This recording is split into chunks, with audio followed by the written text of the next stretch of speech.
မင်္ဂလာပါရှင်ဧပြီကဒီနေ့မှာတော့အရန်ကိုမှမိုက်တဲ့အိမ်ကိုရောက်နေတာဖြစ်ပါတယ်အိမ်ရဲ့မိုက်တာမဟုတ်ဘူးเนาะလမ်းကလည်းသူက36 VIP ရက်ကွက်ဖြစ်တဲ့အပြင်မှာဘေးနောင်တဲ့ပေါက်ပြီးတော့ဂျပင်ရွှေဒီကြောကတ်ဖြစ်ပါတယ်အဲ့တော့အိမ်ဘယ်လောက်မိုက်လဲဆိုတော့ဆက်လောက်လိုက်ကြည့်အောင်အရင်ဆုံးဒီအရှိကကားပါကင်ရတဲ့နေရာပေါ့နော်အကျယ်ကြီးကို space တဲယူထားဖြစ်တဲ့အတွက်ကား၄စီးလောက်တောင်မှရက်လို့ရတယ်ပြီးတော့ရင်းနှီးမတောင်လည်းတစ်ခါလေသူကဆေးတုပ်ပေးထားပါနော်ညောင်းကမိုက်တဲ့အိမ်ရဲ့ဝင်ကြည့်လိုက်ရအောင်တကားကတော့သူက hydraulic တကားဖြစ်ပါတယ်လိုလျောက်ပွင့်တာပါနော်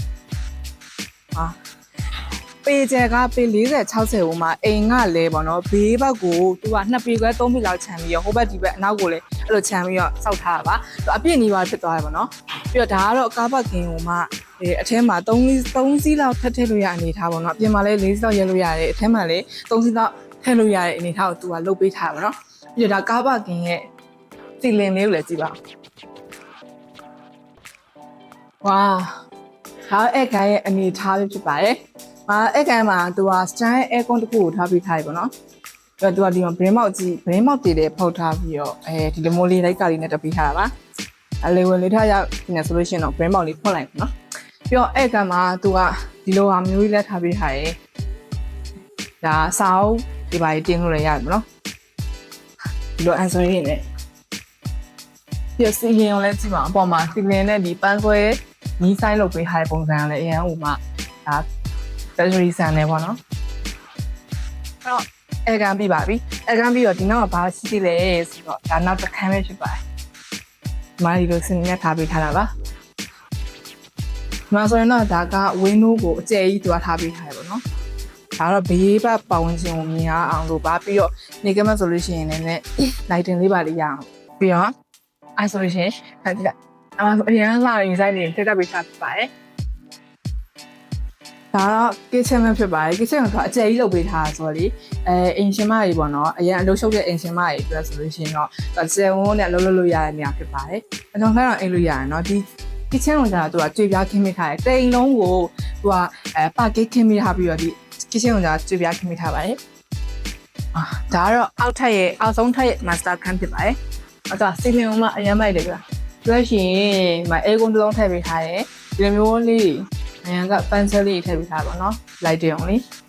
ဒါတော့ဒီချုပ်ကန်မှာဒီကိုင်းတော့ butter ပါတစ်ခါထည့်ပေးထားအစ်စ်တည်တယ်နော်လုံးဝကဲအဲ့ဒါအရှိကမတက်ခင်မှာဒီကားရဲ့အောက်မှာရှိရဲ common တန်းကိုပြပေးပါမယ်ဒီအောက်လေးမှာနော် common တန်းနဲ့ထားပေးထားပါတယ်ကောင်းတော့အစ်စ်တွေပဲနော်လူလည်းမနေရသေးဘူးဆိုတော့လေအဲ့ဘရိုပထမတက်ကိုတက်ကြည့်ပါမယ်လှေကားလက်ရမ်းနေရောလှေကားဟွာစလုံးဝတော့သူကကျုံးနေနေပဲလုပ်ထားတာလှေကားတစ်လျှောက်မှာလဲသူကဒီဘေးလိုက်တင်တွေကို art design ဖော်ပြီးလုပ်ပေးထားပါတယ်ဒါကတော့ပထမတက်ရောက်ပါပြီဘေးကဟောပန်းဆွဲတွေဒီလေးပါဒီဆိုင်နေတာလေရောက်မှာတော့ဒီများမြင်နေကြပုံစံနဲ့မတူဘူးတော့ premium ဆန်ဆန်အောင်လုပ်ပေးထားပါတော့ဒီမှာကဒီထပ်မှာက master နှကန်းဆင်ရနှကန်းလို့ပြောရပါတော့အရင်ဆုံးဒီဒါဆောင်ခန့်ဝင်ကြည့်လိုက်ရအောင်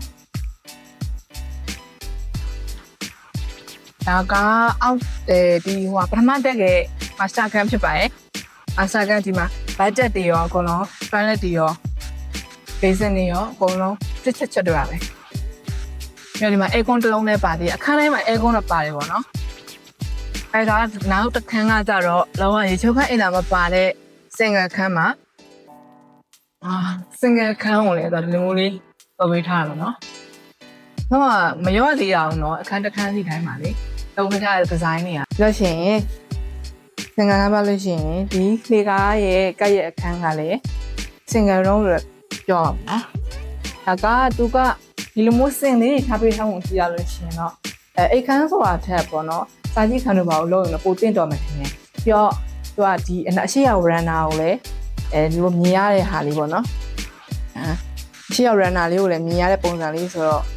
စိတ်လိုက်ရင်းနဲ့စာကြည့်ခန်းလုပ်မှဆိုလဲဆင်ပြပါတယ်တော့ဒါကပထမတက်ရဲ့ runner လေးကိုထပ်ကြည့်မှာပေါ့နော်အဲ့တော့ပထမတက်ရဲ့မှာရှိတဲ့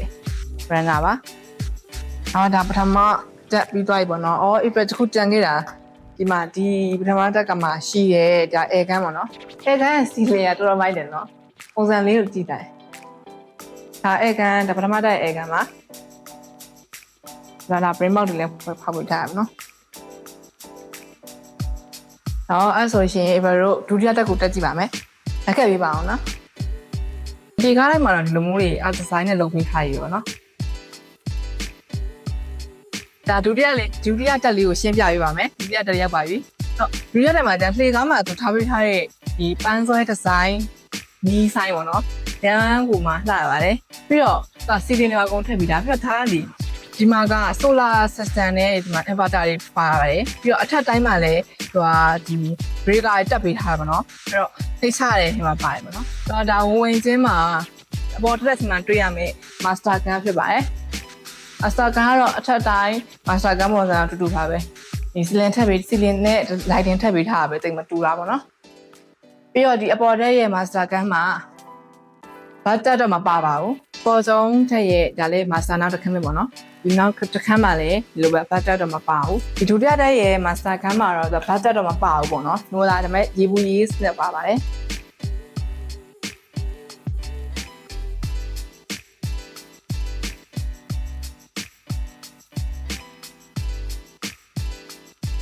အပေါ်ဆုံးတော့ကို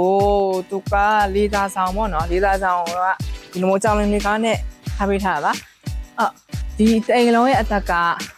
ဒီလေးသားဆောင်ပါပဲဆိုလာလည်းတော့အများကြီးပဲထားနော်ဆိုလာ system လည်းပါတယ်ဆိုတော့ဆိုလာများတက်ပြထားပြီးတော့ညာဘက်တီးပါတယ်ဆိုလို့ရှိရင်တန်ချင်းတွေဒီမီသားစုတွေနဲ့ပေါ့နော်ဒီညာလေးမှာလေးအေးအေးနဲ့ wifi စားတောက်လို့ရတဲ့အနေအကောင်းလေးတစ်ခုလို့ပြောတာပေါ့နော်ပြီးတော့ဒီအိမ်လေးကကျွန်တော်တို့ပေ40-60ကျန်ဝန်းနဲ့ပြီးတော့ဘေးဘက်နဲ့အနောက်ဘက်ကိုနှစ်ခွေခွဲ3ပေလောက်ခြံထားပေးရပေါ့နော်ပြီးတော့အိမ်ကိုလည်းလမ်းထပ်သူကမြင့်ပေးထားတယ်ပြီးတော့ space တွေလည်းဒီကားပါကင်တော့အများကြီးယူပေးထားပါနော်ပြီးတော့ဒီတိမ်လုံးရဲ့အထက်ကိုလည်းအကုန်ကြည့်သွားပြီဆိုတော့ဒီချင်းမင်းတို့လည်းနည်းနည်းလေးစိတ်ဝင်စားမှာတော့ထင်တယ်ပေါ့နော်ဈေးလေးကတော့သူက3000ခွဲကိုမှနှိမ့်နိုင်စင်းနဲ့ခေါ်ထားဖြစ်ပါတယ်ဒီဆိုင်ဆိုတော့နှိမ့်နိုင်ပြီပါဟုတ်ကဲ့ဒီအိမ်လေးကိုစိတ်ဝင်စားဆိုလို့ရှိရင်တော့ဒီလိုတက်နေဝန်အင်ချန်ကြီးကိုဆက်သွယ်လို့ရပါတယ်ရှင်ရုံးဖုန်းနံပါတ်လေးကတော့099456456495ပဲဖြစ်ပါတယ်ရှင်အဲ့တော့နောက်ထပ်ဗီဒီယိုလေးမှာပြန်တွေ့ကြမယ်နော်ကတာ